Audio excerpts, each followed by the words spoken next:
que se diera las circunstancias que ustedes conocen. Y bueno, no hay ninguna queja en nuestro corazón hacia el Señor, ni muchísimo menos. El Señor es el que hace las cosas. Y hoy ha sido un día muy, muy difícil para Israel, muy complicado. Han pasado ya más de 400 días desde que pasó la desgracia del día 7 de octubre y todavía hay más de 100 personas que se espera y se está orando para que pronto sean liberadas, pero no se sabe exactamente cuántos todavía están con vida, porque ha pasado más de un año y las condiciones en las que han salido, los que lograron salir en algunos intercambios que hubo y eso, pues contaban cosas tremendas, ¿no? Y todavía siguen habiendo allí niños, niñitos muy pequeños, gente muy anciana, familias enteras, extranjeros de diferentes partes del mundo que todavía no han logrado salir. Se han hecho todos los intentos habidos y por haber para que la gente pudiera salir, pero todo ha sido en vano, no ha habido manera. Y imagínense las familias, los padres, las madres, los abuelos, los amigos, ¿verdad? Destrozados de no saber si tu hija está viva, si está muerta, si están comiendo, si están pasando frío, hambre, sed, en fin, tantas y tantas cosas que pueden pasar por la mente, ¿no? Y hoy ha sido un día muy difícil porque hoy Israel ha recibido muchísimos, cientos de misiles de diferentes partes, sobre todo del norte. Algunos han impactado en casas, algunos han impactado en lugares habitados. Y bueno, gracias a Dios, a la misericordia del Señor y a las defensas y a las medidas preventivas que toma la gente refugiándose en esos refugios que algunos tienen en su casa o en la zona donde viven, hoy podían haber perdido la vida muchas personas, probablemente cientos o miles. Y es un país que está pasando un momento muy complicado, un momento muy difícil. Y yo siempre pienso en los hermanos. Conocemos a muchísimos hermanos, muchos hermanos. Siempre me gusta, lo hicimos en el primer grupo, lo hubiéramos hecho también en el segundo y en el tercero con ustedes, invitar a hermanos de diferentes congregaciones, hermanos que tienen allí también ministerios de ayuda social, de ayuda humanitaria, de ayuda espiritual, para que ustedes los conozcan a ellos, para que ellos también sean consolados con vuestros abrazos y vuestras palabras y en fin, con vuestra presencia. Y hay que orar mucho al Señor, para que el Señor ponga su mano sobre todo en su pueblo y para que todo esto ablande los corazones. Todavía hay mucho corazón endurecido, todavía hay mucha gente enfadada con Dios, todavía hay mucha gente que no entiende que Dios es el que controla la historia y que a veces ocurren cosas duras y difíciles, pero todo tiene un propósito y una razón de ser, aunque no se entienda en el momento, ¿no? Así que por favor pido vuestras oraciones por todos nuestros hermanos, las iglesias, los pastores. Uno de los pastores de Israel, concretamente de la ciudad de Beersheba, donde vivía Abraham, pues estará con nosotros, Dios mediante, en el congreso del próximo año, en el Escorial, el hermano Eduardo. Él no sé si vendrá con su esposa, en principio él me ha confirmado que va a venir. Y él tiene una empresa, es un tour operador con el cual también trabajamos en estos viajes que hacemos y vamos a poner un stand con mucha información y con muchas cosas de Israel para que ustedes también puedan disfrutar en esos días, ¿no? Ya prácticamente creo que están todas las plazas cubiertas. Yo siempre le insisto a Saray, ¿hay alguna plaza más? ¿Hay algún hueco? Pero parece que está todo ya cubierto. Entonces ya llevamos 4 años llenando los lugares que hemos alquilado. Los 2 primeros años fueron en Toledo. El tercer año, este año fue en Alicante y el próximo año, Dios mediante, en el mes de abril será en el pueblo del Escorial, un lugar precioso, un lugar muy bonito, donde probablemente, digo probablemente porque como el tiempo está loco, ¿verdad? Habrá frío y tendremos que ir abrigaditos, sobre todo por las mañanas y por las noches. Me han dicho que la comida va a ser mejor que la de este año, así es que tranquilos. Y si no, llévense en las maletas chorizo, jamones, pan, llévense embutido por si acaso. Tenemos que ir con un plan B, por si acaso. Y nos dices el número de habitación donde te hospedas para hacerte una visita nocturna. Bueno, hermanos, los niños pueden pasar a sus clases ya, por favor, ¿sí? Los demás nos vamos a quedar aquí y les voy a invitar que vayan abriendo sus Biblias por el hermoso libro de Josué. El libro de Josué probablemente lo escribió el mismo Josué. Es un libro que está lleno de grandes lecciones espirituales, de historias extraordinarias. Esta semana, en el culto del día jueves, analizábamos algunas lecciones importantes de dicho libro. Y hoy vamos a ver algo, creo que muy interesante, que está registrado en el capítulo 9 del libro de Josué. Y se titula Astucia de los Gabaonitas. Vamos a orar un momentito. Padre, gracias te damos por tu palabra. Gracias por todos los hermanos que haciendo un gran esfuerzo han venido esta tarde para estar aquí con nosotros, Señor, en este culto. Pedimos, Señor, que ahora tu palabra nos hable, nos ministre, nos fortalezca y que también tu bendición llegue a todos los lugares donde haya alguien conectado, pendiente, Señor, sediento y hambriento de recibir una palabra fresca en el día de hoy. Ponemos este tiempo en tus manos, Señor. En el nombre de tu amado Hijo Jesús. Amén. A veces cuando vamos con los grupos a Israel, les llevo a un lugar que para mí es muy bonito, porque hay una panorámica espectacular y me refiero a una montaña donde dicen que está enterrado el profeta Samuel. Allí arriba, en lo alto de esa montaña, ya digo, hay una panorámica muy bonita de diferentes partes y también al fondo se puede ver la ciudad de Jerusalén. Y ese edificio está dividido en dos. Una parte es una mezquita musulmana que se puede visitar y la otra parte es una sinagoga donde abajo, bajando las escaleras, siempre allí hay gente orando, leyendo la palabra, en la tumba del profeta Samuel. Cuando está abierta la puerta y nos dejan subir, subimos una escalera muy empinada y llegamos al techo de ese edificio. Y caminamos por la azotea. Y allí hay muchas cosas que explicar. Y una de las cosas que le digo, mira, allí enfrente, en ese valle, muy cerca de donde estamos nosotros, está Gabaón. Gabaón era el lugar donde Salomón recibió la visita nocturna del Señor y le dijo, pídeme lo que quieras y yo te lo daré. Y fue el lugar donde él le pidió al Señor, como todos sabemos, sabiduría, ¿verdad? En ese lugar, él ese día había sacrificado 1000 bueyes, porque era el lugar alto. Aún no estaba el templo de Jerusalén construido, por lo tanto, cualquier lugar alto servía para ofrendar al Señor o para levantar un altar. Y en ese lugar, en Gabaón, desde el balcón, se puede ver abajo un territorio que era de donde vinieron estos personajes que vamos a leer ahora, los Gabaonitas. Se llaman así Gabaonitas porque eran de Gabón. Y es interesante que en el versículo 1 la historia comienza diciéndonos lo siguiente. Cuando oyeron estas cosas todos los reyes que estaban a este lado del Jordán, así en las montañas como en los llanos y en toda la costa del mar grande, delante del Líbano, los heteos, amorreos, cananeos, fereceos, heveos y jebuseos se concertaron para pelear contra Josué e Israel. A mí me llama mucho la atención ese versículo. Porque no es que se juntaron todos los reyes, que luego entre ellos se mataban y se peleaban, sino que se unen porque tienen un enemigo enfrente al cual también ellos odian y se unen simplemente para unir fuerzas. Pero no solamente en esta ocasión van a pelear contra Israel, sino van a pelear también contra Josué.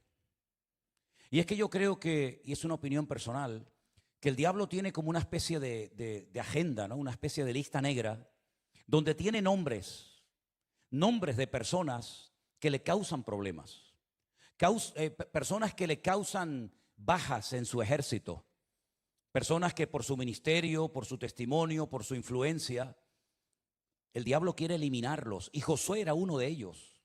Josué era una persona muy utilizada. Él fue el sucesor de Moisés. Y en esta ocasión dice que los reyes querían ir a pelear contra Israel, pero también querían quitar del medio y querían eliminar a Josué. Y entonces dice aquí que los moradores de Gabaón, cuando oyeron lo que Josué había hecho a Jericó y a Jai, es decir, las noticias volaban, se oía de las grandes victorias, de las grandes conquistas de Josué. Y entonces dijeron, vamos a unirnos, porque si no nos unimos, vamos a ser destruidos. Ahora, lo interesante es que los gabaonitas no fueron a pelear contra las tropas del general Josué, sino que utilizaron otro sistema. No todos los enemigos que peleaban contra Israel utilizaban siempre la misma técnica. Había enemigos, por ejemplo, que te atacaban por la espalda, como por ejemplo Amalek, que siempre buscaba a los más débiles, a los que iban rezagados, a los que no podían seguir el ritmo de los demás, ancianos, niños, gente enferma. Y ellos se caracterizan por ser un enemigo traicionero, un enemigo que no lo ves venir, pero cuando te das cuenta ya se te metió dentro, y es que es el que te ataca por la espalda. Había otros enemigos que eran expertos en batallas en campos abiertos, en valles. Pero sin embargo había otros que eran enemigos muy peligrosos en bosques o en montañas.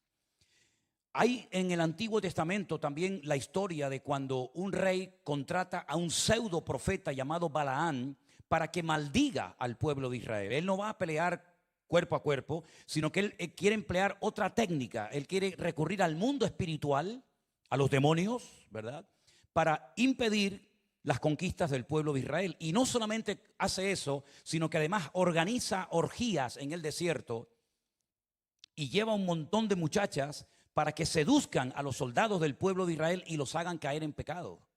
Fíjense las diferentes técnicas o tácticas del enemigo para debilitar al pueblo del Señor. En esta ocasión dice que los gabonitas recurrieron a la astucia, no a las armas, sino a la astucia. Esa palabra astucia aparece ya en el primer libro de la Biblia. La Biblia dice que Satanás era un personaje, un ser astuto. Y utilizando esa seducción, utilizando esa astucia, logró llevar al pecado a Eva y posteriormente esta a su marido. Y es esto lo que hacen ahora los gabonitas, emplean de astucia. Y fíjate lo que hacen. Fueron y se fingieron embajadores y tomaron sacos viejos sobre sus asnos y cueros viejos de vino, rotos y remendados, zapatos viejos y recocidos en sus pies, con vestidos viejos sobre sí, y todo el pan que traían para el camino era seco y mohoso. Vinieron a Josué al campamento en Gilgal y le dijeron a él y a los de Israel: nosotros venimos de tierras muy lejanas. Haced pues ahora alianza con nosotros. Y los de Israel respondieron a los heveos: quizás habitáis en medio de nosotros. ¿Cómo pues podremos hacer alianza con vosotros? Ellos respondieron a Josué: nosotros somos tus siervos. Y Josué les dijo: ¿quiénes sois vosotros y de dónde venís? Y ellos le respondieron: tus siervos han venido de tierra muy lejana, por causa del nombre de Jehová tu Dios, porque hemos oído su fama y todo lo que hizo en Egipto. Y así con estas palabras, estas lisonjas, ¿no? Con estas palabras muy dulces y muy bonitas, parece como que van conquistando el corazón de los hombres y el mismo Josué. Y todo lo que hizo a los dos reyes de los amorreos que estaban al otro lado del Jordán, a Sehón, el rey de Hesbón, y a Og, rey de Basán, que estaba en Astarot.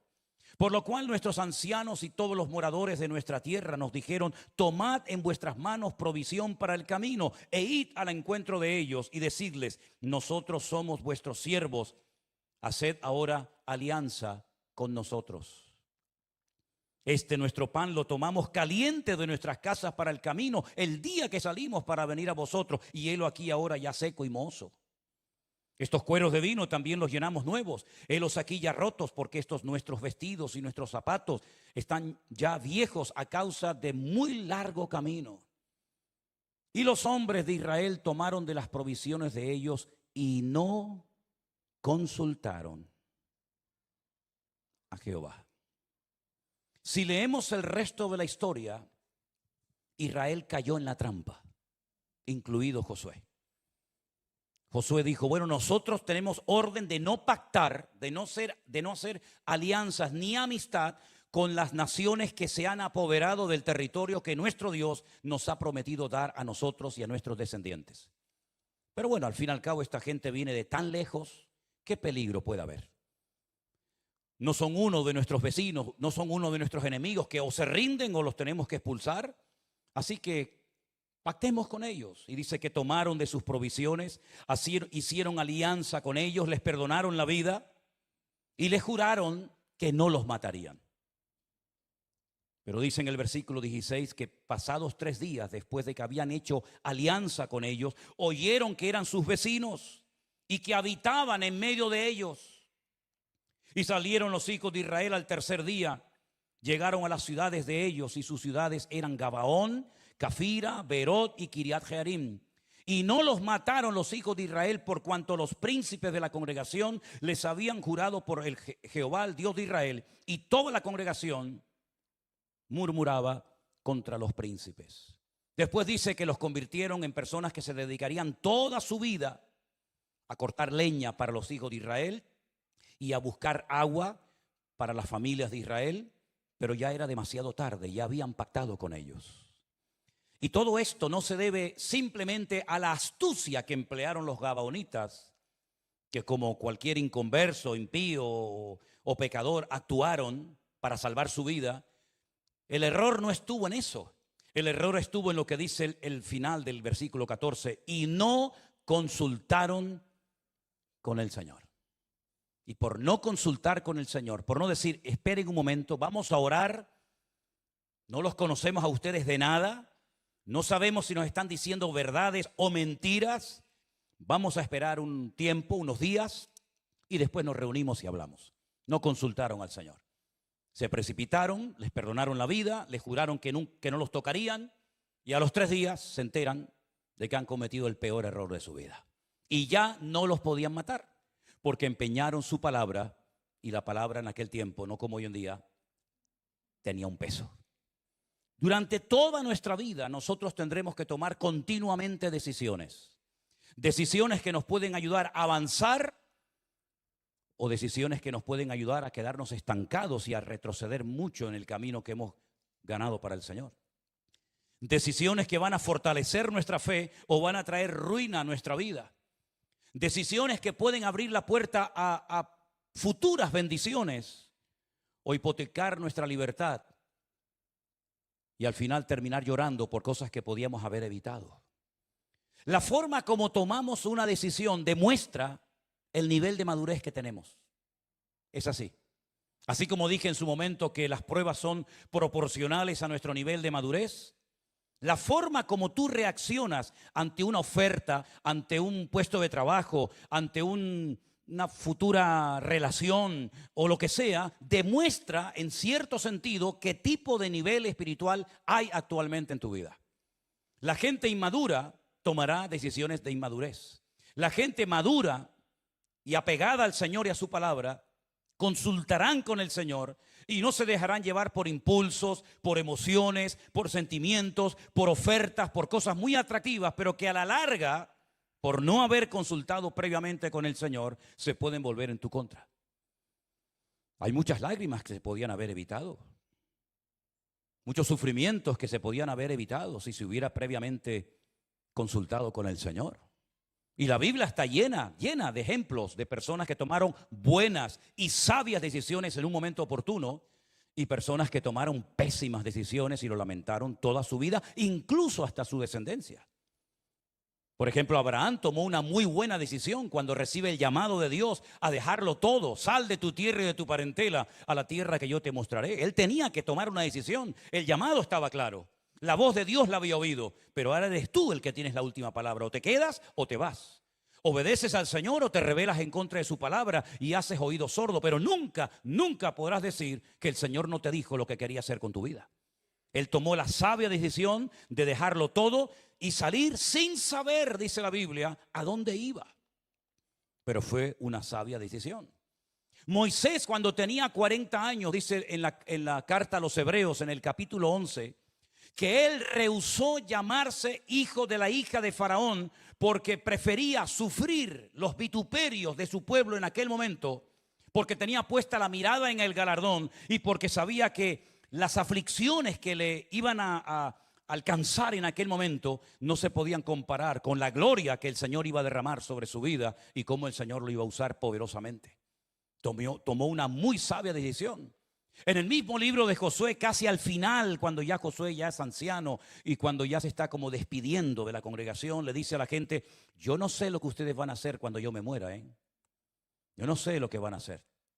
No sé si van a seguir en la ley de Moisés, si van a obedecer al Señor, o al ver la cantidad de ídolos y de imágenes que hay en Canaán, ustedes se van a convertir en un pueblo de idólatras. Y se van a olvidar de todo lo que el Señor hizo en Egipto y de todas las victorias que hemos obtenido. Yo no sé lo que ustedes van a hacer, pero yo les digo algo, yo y mi casa serviremos al Señor. Fue una decisión que él tomó y la mantuvo hasta el final. Como Daniel, cuando fue muy jovencito, llamado cautivo a Babilonia, dice que desde el primer día que entró en aquel lugar, con una presión terrible, dice que él propuso en su corazón, él decidió en su corazón no contaminarse con nada ni con nadie. Y mira que lo intentaron, ¿eh? Le cambiaron el nombre, le enseñaron otra cultura, le enseñaron otra religión, le hicieron absolutamente de todo para quitar a Dios de su vida. Sin embargo, él había decidido, él había propuesto en su corazón tomarse su relación con el Señor muy, pero que muy en serio. Incluso estuvo dispuesto a dar su vida, como saben ustedes, en varias ocasiones. Una sabia decisión tomó, por ejemplo, Jairo, el principal de la sinagoga, ¿se acuerdan? Dice la Biblia que tenía una hija jovencita, una adolescente enferma, y él se traga su orgullo. Él se da cuenta de que todo su conocimiento y toda su sabiduría como líder o como responsable de la sinagoga no le sirven en ese momento de nada. Y él toma la decisión de salir delante de todo el pueblo, todo el mundo lo está observando, y de ir a pedir ayuda y auxilio al Señor Jesús. Incluso después, cuando le llegan y le dicen, no molestes más al maestro, tu hija acaba de morir, el Señor le dice, no temas, sigue adelante. Sabias decisiones tomaron aquellos jóvenes que tenían un amigo paralítico, que el pobrecito no se podía mover por sí mismo. Y dice la Biblia que un día, estando Jesús en una casa en Capernaum, por cierto abarrotada de tanta gente que había, en vez de desanimarse, en vez de decir, bueno, venimos otro día, o mira, hoy no se puede, ya olvídate. Ellos siguieron adelante con su fe, pusieron en práctica su fe, y dice la Biblia que subiendo a lo alto del tejado, lo bajan y entonces vieron cómo el Señor sanó a su amigo y cómo le cambió la vida. Si la Biblia está llena de personas, de hombres, de mujeres, de grandes personajes, algunos muy conocidos, otros menos conocidos, que tomaron muy buenas y sabias decisiones. Pero también la Biblia, hay que decirlo, está llena de personajes que se equivocaron, que no obedecieron al Señor en el momento más importante de su vida. Por ejemplo, Adán y Eva.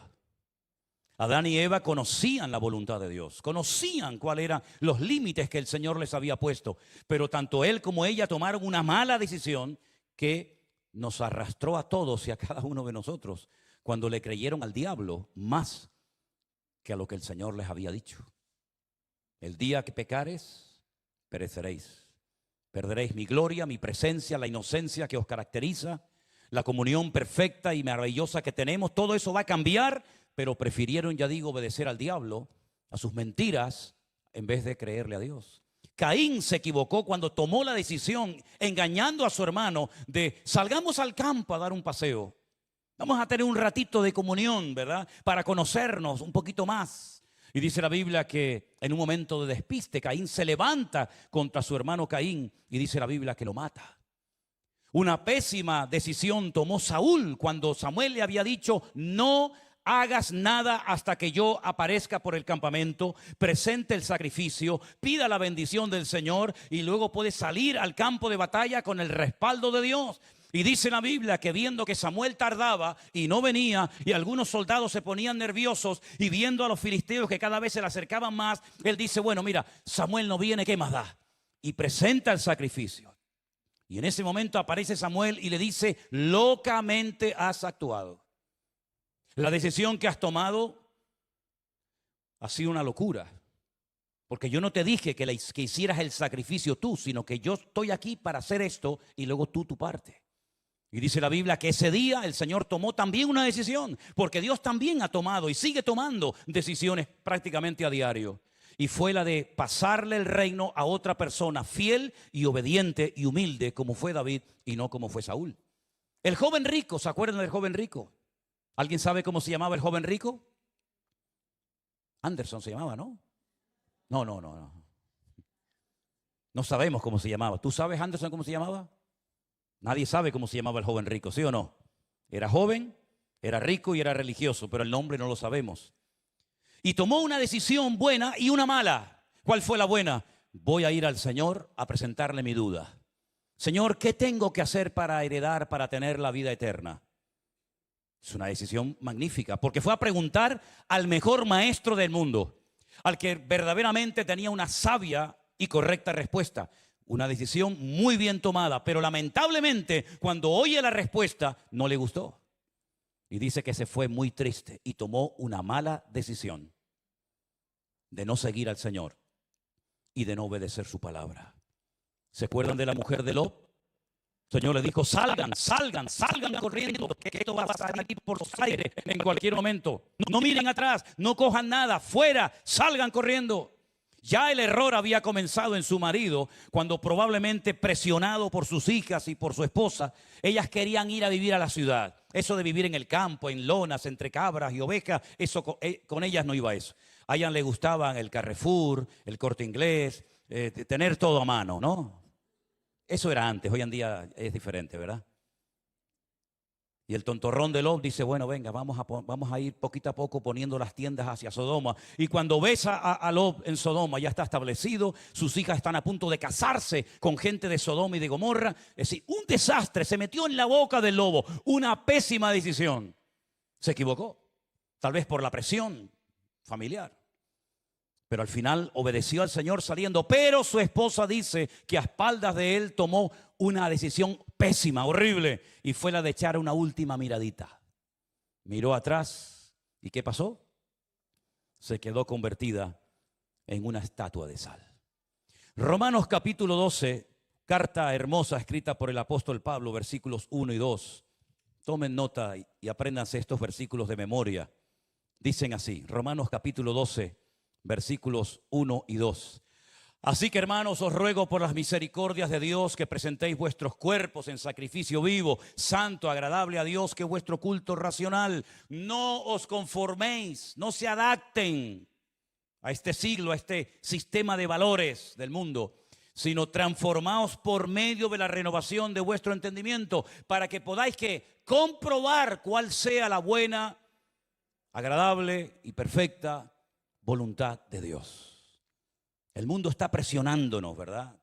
Nos dicen cómo tenemos que vestirnos, cómo tenemos que hablar, qué cosas tenemos que aceptar, qué cosas tenemos que hacer, qué otras cosas no tenemos que hacer. Sí, el mundo está tratando de moldear, ¿verdad?, nuestro estilo de vida. Y ahí tenemos que tener una buena base y un buen fundamento.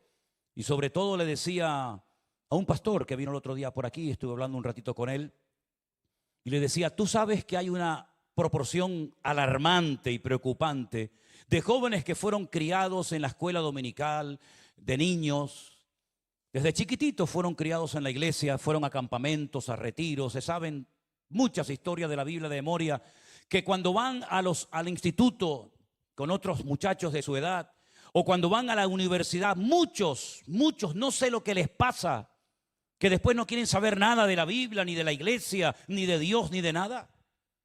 Es algo alarmante, está pasando en todas partes del mundo. Muchos padres me dicen, mi hijo iba a la escuela dominical, mi hijo estaba en la alabanza, mi hija tocaba el piano en la iglesia, pero cuando fue a la universidad cambió completamente. No sé lo que le hicieron, no sé lo que escuchó, pero se olvidó de Dios, de la Biblia, de todo. Y se ha hecho agnóstica. Yo le dije, yo creo que se ha hecho estúpida más que agnóstica, ¿no?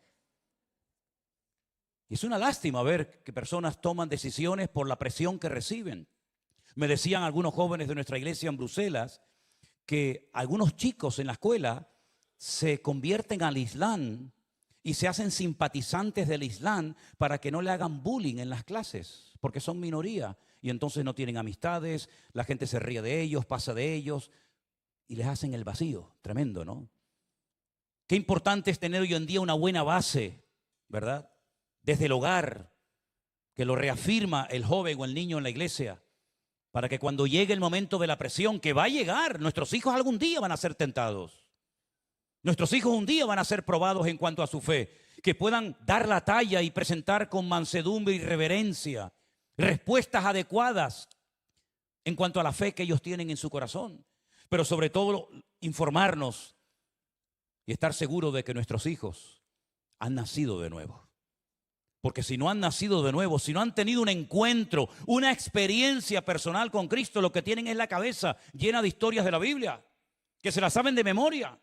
porque las han oído desde chiquititos, pero nunca han tenido un encuentro personal con el Señor. Y eso es lo que tenemos que averiguar. ¿Tú has entendido el Evangelio, hijo? ¿Tú lo has entendido? Porque le decimos, tienes que leer la Biblia. ¿Oraste? Es como decimos, ¿te lavaste los dientes? ¿Sí? ¿Te peinaste? ¿Sí? ¿Leíste la Biblia? ¿Oraste? Parece como que entra todo dentro de, ¿verdad?, de un programa. Pero realmente estamos seguros y convencidos de que ese niño que ha asistido a la iglesia toda la vida, realmente ha nacido de nuevo y ha entendido el Evangelio. Eso es lo que tenemos que preguntarles, porque eso es lo que les va a salvar cuando venga el fuego de la prueba a sus vidas. Algunas personas que tomaron pésimas decisiones en la Biblia, la tomaron por el miedo al fracaso, por miedo a verse solo, como por ejemplo el caso de Saúl, que dice la palabra de Dios que al ver que Samuel no llegaba, y al ver que los filisteos venían contra él, tuvo miedo e hizo algo que no le correspondía hacer. Y en la vida cristiana tienes que andarte con ojo. Y te voy a decir por qué. Porque hay cosas que en el primer año, los primeros 2 años, vamos a decir, y no más, de tu conversión, de tu andar con Cristo, entre comillas, te puedes permitir ciertos lujos. Pero hay un momento en el que si te quieres plantear seriamente tu relación y tu crecimiento espiritual delante del Señor, hay cosas que ya no puedes hacer. Ya no puedes hacer. La palabra del Señor nos enseña que todo nos es lícito, pero no todo conviene. El consejo de la Biblia es examinarlo todo y retener lo bueno. Y lo importante es que lleguemos a un punto en nuestra vida en el que ya no necesitemos la presión de papá, de mamá, del abuelito, de la abuela, del pastor, de la iglesia, de los hermanos, sino que aunque esté solo, en medio de impíos y de pecadores, sepa marcar una diferencia porque tiene puesta su mirada y su confianza en el Señor.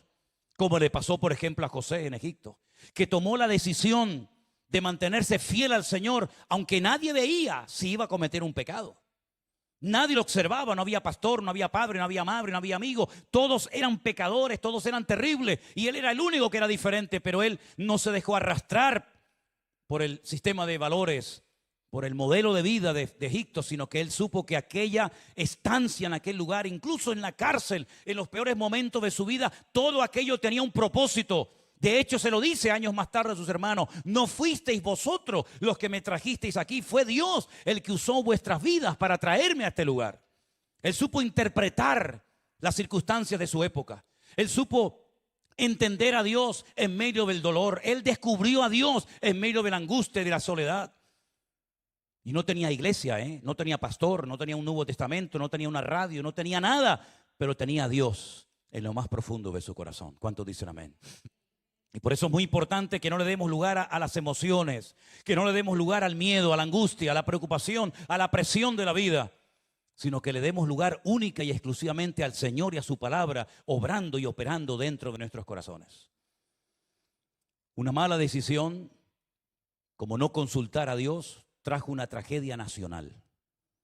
Los gabonitas se infiltraron en la vida del pueblo. Seguramente después se terminaron casando unos con otros, cosas que en aquel momento no se podía hacer, y todo fue porque no consultaron con el Señor. Ahora piensa tú, ¿en cuántos errores has cometido en tu vida porque no consultaste con el Señor?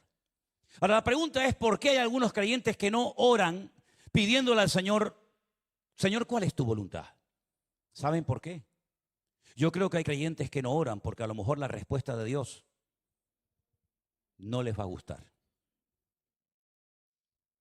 Y como saben lo que Dios les va a decir, que es un no rotundo, prefieren hacerse el tonto y no consultar con el Señor.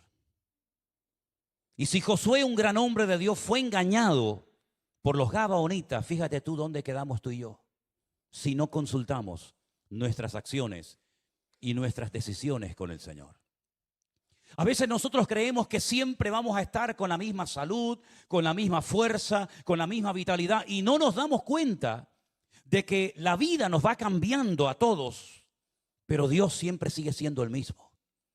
Y Él lo que quiere para tu vida y para mi vida y para la vida de todos y cada uno de nosotros, ¿saben lo que es? Lo mejor. ¿Cuántos dicen amén? Lo mejor, hermanos, créeme, lo mejor. Él ve el futuro, yo no lo veo, yo no lo conozco.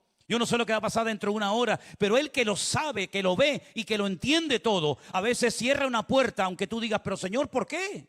He orado con fe, he pedido con fe, pero no has buscado la genuina voluntad de Dios para tu vida. Y a veces la voluntad de Dios puede ser, nos ha pasado a todos, no coincide con la tuya. Pero nuestra voluntad se puede equivocar, ¿sí o no, hermanos? Pero la voluntad de Dios, la hemos leído esta tarde, es santa, es agradable, es perfecta. Miren cuál era la voluntad del Padre para su Hijo Jesús, ir a la cruz a morir. Jesús dijo, pasa de mí esta copa, Padre, mas no se haga mi voluntad, sino la tuya. Y la voluntad del Padre es que fuera una cruz a morir. No era que se fuera de vacaciones, no es que se fuera a otro lugar y pasara del sufrimiento y del tormento que le esperaba, sino la voluntad del Padre en aquel momento era la muerte de su Hijo. Porque era la única manera de redimir a la raza humana de sus pecados. Pero el Hijo no fue a regañadientes ni quejándose contra la voluntad del Padre a la cruz, sino que fue, dice, con gozo y fue obediente hasta la muerte y muerte de cruz. Y entonces, viendo la actitud de sometimiento, de humildad, de dependencia del Hijo al Padre, el Padre le dio después un nombre que es sobre todo nombre, para que en el nombre de Jesús se doble toda rodilla y toda lengua confiese que Jesucristo es el Señor, para gloria de Dios el Padre. ¿Cuántos dicen amén? Es decir, como dice ese versículo de Romanos 8, que muchas veces se lo he puesto a la gente ahí cuando le firmo un libro o lo que sea. Tengo por cierto que las aflicciones del tiempo presente no son comparables con la gloria venidera que en nosotros ha de manifestarse. Hay gloria después de la cruz, hay vida después de la muerte. Hay bendición después del sufrimiento, pero hay que ser obediente y no tener miedo de consultar previamente cualquier cosa con el Señor. Porque nosotros nos podemos equivocar, pero nuestro Dios es perfecto y repito, Él tiene lo mejor para todos y para cada uno de nosotros. Me llama la atención este personaje que admiro tanto como es el rey David. Todos lo conocen, ¿verdad? David era un hombre de guerra, era un experto. Él sabía cómo había que atacar, cómo había que organizar una batalla. Él sabía cuáles eran los puntos débiles del enemigo. Él sabía perfectamente cómo atacar a los amorreos, a los filisteos, a todo el mundo. Pero dice la Biblia que cada vez que iba a la guerra, consultaba con el Señor. Y fue un día a pelear contra los filisteos. Previamente había consultado con el Señor y el Señor le dijo, vete porque la victoria está garantizada. Y fue, y tiempo más tarde fue a pelear otra vez contra los mismos enemigos y dice que otra vez, nuevamente, volvió a consultar con el Señor para ver si era o no la voluntad de Dios que fuera a pelear contra los filisteos en aquel momento. Esa costumbre hay que desarrollarla en nuestra vida. No actuar por impulsos, sino decir, Señor, ¿tú estás en esto? ¿Esto viene de parte tuya? Porque suena muy bonito, ¿eh? Es muy atractivo, ¿eh? Esto no se lo ofrecen a cualquiera. Pero Señor, tú que ves más allá de lo que ven mis ojos, ¿tú estás de acuerdo con esto? ¿Me conviene a mí y a los míos el tomar esta decisión, el cambiar de este trabajo, el cambiar de vivir aquí a irme a vivir allá? No voy a decir casarme con esta o con aquella, no, si eso no, porque eso tienes que tenerlo bien claro, ¿no? Pero hay muchas decisiones que tienes que tomar a diario. Hay gente aquí que a lo mejor está pensando en cambiarse de trabajo porque te han ofrecido más dinero, un mejor horario. ¿Y eso es de Dios seguramente? Ojo, si es de Dios, amén. Pero ¿y si no es de Dios? ¿No será mejor ganar menos, pero estar en el lugar indicado por Dios, que ganar más y estar fuera de la voluntad de Dios? ¿O tú lo que quieres y lo que te mueve es el billetito? Porque si el diablo sabe que a ti lo que te mueve es el billetito, mañana te van a venir a ofrecer un trabajo espectacular. Porque sabe que esa es tu debilidad. Y el diablo va a utilizar siempre tu debilidad para llevarte a su terreno. ¿Saben quién es el ser más astuto de todo cuanto existe en el planeta Tierra? ¿Quién? Satanás, el diablo. Ese sí que sabe ser astuto. Ese es capaz hasta de manipular la Biblia. De utilizar hasta la Biblia para seducir nada más y nada menos que al mismísimo Señor Jesucristo. Cuando él vio en el desierto que el Señor había decidido no pecar, él había decidido agradar al Padre y él no tenía que demostrarle a nadie nada. Porque ya el Padre días atrás había dicho, el día de su bautismo en el río Jordán, este es mi Hijo amado, en el cual tengo complacencia. Y ahora viene este, y si eres el Hijo de Dios, dile a estas piedras que se conviertan en pan. Es que yo ya sé que soy el Hijo de Dios, porque primeramente lo sé, y segundo lugar, mi Padre ya ha hablado y ya lo ha dicho. Pero así que yo no tengo que demostrarte a ti nada. Pero fíjate cómo el diablo en esas tentaciones, hay un momento que cita un texto bíblico, pero el Señor sabe que lo está sacando de su contexto para hacerlo pecar. Y hay personas que han tomado decisiones equivocadas utilizando textos de la Biblia. Y esto es muy delicado y muy peligroso. Porque dice, no, es que yo leí la Biblia y el Señor me habló. ¿Dónde te habló? ¿Qué te dijo? No, me dijo esto y aquello, pero un momento. Esa palabra, ese versículo que leíste, ¿cómo sabes que era para ti? Bueno, es que, no sé, toda la Biblia es para nosotros. No toda la Biblia es para nosotros. En la Biblia también el diablo habla. Hay muchas veces que el diablo habla en la Biblia y las palabras que el diablo habla no son para mí. Tengo que analizarlas y decir, no, esto lo dijo el diablo. No moriréis. Eso está en la Biblia, sí, pero ¿quién lo dijo? Lo dijo el diablo. Pero el Señor dijo, el alma que pecare, esa morirá. Entonces, ¿en qué quedamos? Tienes que saber discernir a quién se le dijo esa palabra, por qué se le dijo esa palabra. Si es una profecía, si es una promesa, si es algo que tiene que ver con una persona en particular, o es una promesa genérica. Si es algo que tiene que ver con una persona, con un pueblo, o tiene que ver con el pueblo de Dios hoy en día. Es decir, no vayas por la Biblia jugando al Team Marín de los Pincué, Cucaramácara, Titiri, fue aquí el Señor me habló, porque a veces hay gente que he conocido que ha tomado decisiones equivocadas y se basan en la Biblia, que la Biblia les habló y la Biblia no les habló, sino que ellos entendieron que Dios le estaba diciendo lo que no le estaba diciendo. Y para eso está la madurez. Y si te haces un lío con todo esto, pues hay una cosa que en la Biblia se llama pedir consejo y ayuda. ¿Cuántos dicen amén? Pedir consejo y ayuda. En la multitud de los consejos, ¿qué dice la Biblia? Está la sabiduría. Pero pida consejo de alguien que te ame tanto, que esté dispuesto a llevarte la contraria, aunque a ti no te guste. No busques a la persona que te va a reír la gracia y te va a decir a todos, sí, tienes razón, sí, hazlo, para no perder la amistad. Alguien que sea más maduro, alguien que sea más espiritual que tú, alguien que te respete y te ame tanto, que esté dispuesto a decirte, perdóname, estás equivocada. Uy, pero ¿cómo me dices eso? Pues porque te amo. Pues porque quiero lo mejor para tu vida. Te podría decir, sí, cómpralo, vete, hazlo, dilo. Pero te estaría agradando a ti, pero estaría desagradando a mi Señor, que al fin y al cabo es al quien deseo agradar más en esta vida. Amén, hermanos. Así que fíjense todo lo que pasó en el pueblo de Israel porque no consultaron con el Señor. Si hubieran orado, si hubieran dicho, Señor, verdaderamente esta gente viene de tierras lejanas.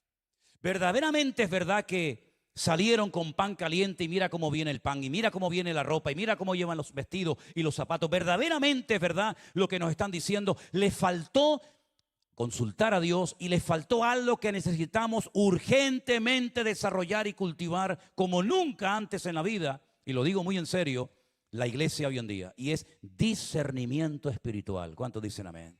¿Es que acaso hemos olvidado que hay una lista en 1 Corintios 12 de nueve dones, y uno de ellos es el don de discernir los espíritus?